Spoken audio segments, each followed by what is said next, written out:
Hi, my name is Mel, and in this video I'm going to be teaching you how to upload documents to your website.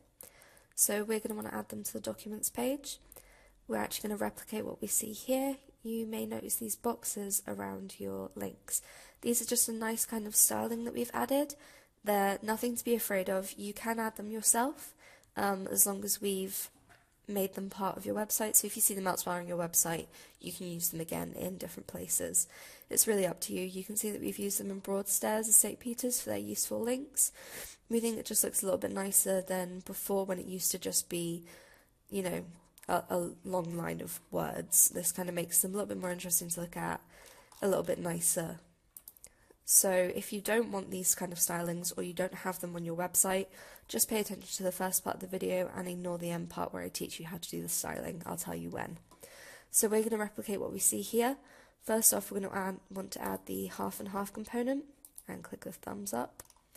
We then want to change the title. So we want it to say documents. If you click the cog to the left of the edit title if needed part, we get brought to this page. You want to call it documents. Mine comes up already because I've written this out a few times. You can click save changes. We then need to edit the actual content itself. So if we click on this cog under content coming soon, we'll be taken to the text editing boxes.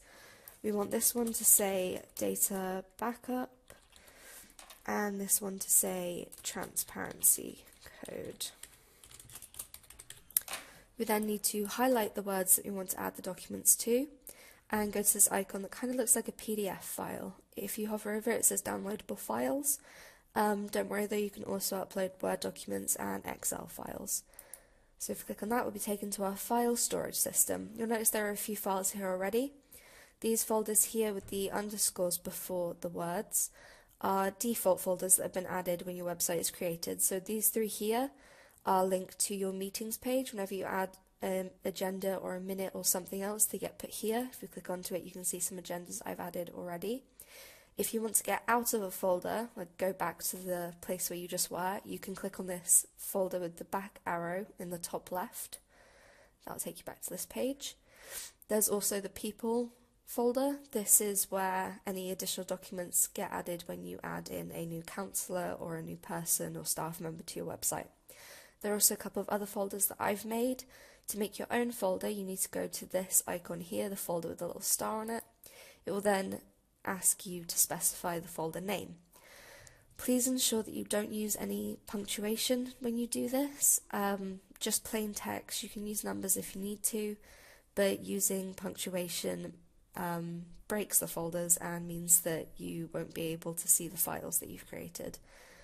Then click OK when you're finished. In this case, I'm going to click cancel though because I already have a documents folder right here. So we're going to go in here. You'll see there are a couple of documents there already. If I wanted to link to one of these already existing documents, all I would need to do is click on it and then click insert. However, I want to add a completely different file, so we're going to click upload down here. Please note there's a maximum file size of 5 megabytes. If you must upload a larger document than that, then you'll have to send it to us at support@visionict.com, and I'm sure that Martin would be happy enough to add it for you. So we click upload and it will take us into our computer. Find the file that you want to upload, so in this case I'm going to upload Vision Backup. Please try not to include any unnecessary punctuation in here. Hyphens are okay, they're a kind of punctuation that's accepted, but you may find that different kinds of punctuation aren't, so you may need to check that. If you can do it without punctuation, that's probably the best way to do it. Then click open, and you'll see here it says the file has been uploaded successfully, and as we can see it's actually right here, so then we can click OK.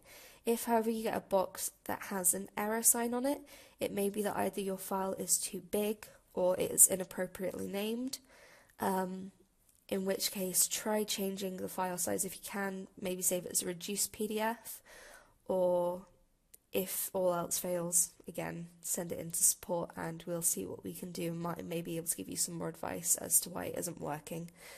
If you need to change the file name after it's already been added, you can actually click on this pencil to the right and it will allow you to specify what you would like the file to be called. You can also delete files by clicking in this box to the left of them and then clicking these scissors right at the top. If you do delete a file, however, you will have to make sure that the file that you replace it with has a different name, because the way it works is that it goes to this file and then it finds the file name. If you delete it and relink it, it can get confused. It might try and link it to the one that you've just deleted rather than the new one that you have added. So it's better if whenever you add a new version, you give it a new name, even if you just put a 2 at the end, a V2 or whatever else. But we don't need to worry about that just now. I'll go into more detail in a different video. For this one, we have our file here. We're going to click Target, New Window, and Insert. Now, clicking New Window just means that when I click on this link here, it will open in a new tab. I can then click off of it and go back to our website without, clicking off the website and having to go find it again. And as you can see, this doesn't look very pretty. It looks a bit plain, but it is linked to our document. I'm going to teach you how to do the same thing with transparency code, because I know that I've just said a lot of information that might not be relevant to all of you. So the easy and quick method of uploading a document is that you highlight the words that you want to upload the document to, go to downloadable files, click on documents, click upload, find your file, click open, wait for this little box and click OK, go into Target, open a new window. If you don't want to open it in a new window, you can save the same one or not set at all, it's up to you, and then click insert. And this is where most of you can finish off if you don't want to add those boxes. If you do, it's as easy as highlighting the word, going into this box here where it says normal, and picking a heading. It will normally be either heading 5 or 6. In this case, I know that it's heading 6, but you can have a little play with them. If you've picked the wrong one, you can just go back in, highlight the words again, and click the right one. And there we have it. We've added our documents. I hope that you found this video helpful, and I will see you in the next one.